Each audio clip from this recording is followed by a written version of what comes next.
போக்குவரத்து நெரிசலால் சிக்கி தவிக்கும் சேலம் மாநகரில் 350 கோடி ரூபாய் செலவில் உயர்மட்ட மேம்பாலம் கட்டுவதற்கு அரசு திட்டமிட்டுள்ளது. இதுகுறித்த ஒரு செய்தி தொகுப்பை காணலாம். தமிழகத்தில் வேகமாக வளர்ந்து வரும் நகரங்களில் சேலம் மாநகரம் முக்கிய இடத்தை பெற்றுள்ளது. மக்கள் தொகை உயர்வுக்கு ஏற்ப வாகனங்களின் எண்ணிக்கை அதிகரித்துள்ள நிலையில் போதுமான கட்டமைப்பு பணிகள் மேற்கொள்ளப்படாமல் இருப்பது நெருக்கடியை ஏற்படுத்தியுள்ளது. குறிப்பாக 5 ரோடு, சாரதா கல்லூரி சாலை, திருவாகவுண்டனூர் சந்திப்பு உள்ளிட்ட பகுதிகளில் திட்டமிடாமல் அமைக்கப்பட்ட சாலைகளால் போக்குவரத்து நெரிசல் ஏற்பட்டுள்ளதாகவும் அவர்கள் குறை கூறியுள்ளனர். இதற்கு தீர்வு காணும் வகையில் சேலம் 5 ரோடு பகுதியில் 350 கோடி ரூபாய் மதிப்பில் உயர்மட்ட மேம்பாலம் அமைப்பதற்கு அடிக்கல் நாட்டப்பட்டாலும் இதற்கான பணி எப்போது நிறைவு பெறும் என்ற கேள்வியை சேலம் மக்கள் முன்வைக்கின்றனர். அண்மையில் 5 ரோடு பகுதியில் அவசரமாக அமைக்கப்பட்ட நடை மேம்பாலம் யாருக்கும் பயனின்றி காட்சி பொருளாக மட்டுமே இருப்பதாகவும் அவர்கள் புகார் தெரிவித்துள்ளனர். இப்போதான் ஸ்டார்ட் பண்ணியிருக்காங்க, பட் இன்னும் எவ்வளோ நாள் ஆகுதுன்னு தெரியல. ஏற்கனவே இங்கேருந்து ஜங்ஷன் போனால் 3/4 மணி நேரம் 1 ஹவர் ஆகுது. ட்ரெயினுக்கே போய் பிடிக்கணும் அப்படின்னா ஈவினிங் ஹவர்ஸில் 4 to 9 வரையுமே பார்த்தீங்கன்னா ரொம்ப டிராஃபிக் ஜாமாக இருக்குது. பட் இது கொஞ்சம் சீக்கிரம் முடிச்சு கொடுத்தா பரவாயில்ல.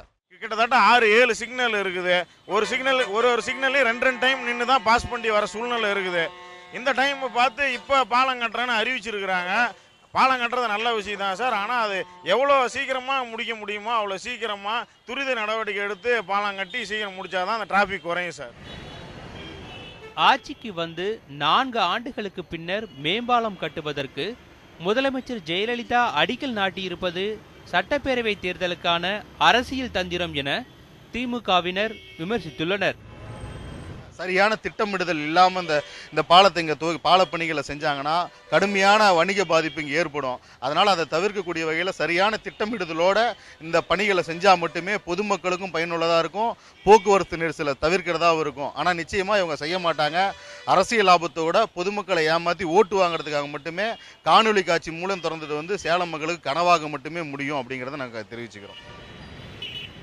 இதனிடையே மேம்பாலம் அமைப்பதற்கான பணிகள் குறித்து நெடுஞ்சாலைத்துறையினர் ஆய்வு நடத்தி அதற்கான அறிக்கையையும் அரசுக்கு அனுப்பி வைத்துள்ளதால் இப்பணிகள் விரைவில் தொடங்கும் என எதிர்பார்க்கப்படுகிறது. சேலம் மாநகர பகுதிகளில் போக்குவரத்து நெரிசலை சீர்படுத்த புதிய பாலங்கள் அமைக்க அரசு உத்தரவிட்டதை பொதுமக்கள் ஒரு பக்கம் வரவேற்றாலும் இந்த பணிகளை சரியான திட்டமிடுதலோடு விரைந்து முடிக்க வேண்டும் என்பது சேலம் மாநகர மக்களின் எதிர்பார்ப்பாக உள்ளது. ஒளிப்பதிவாளர் நேதாஜியுடன் ரியாஸ், நியூஸ் 7 தமிழ், சேலம்.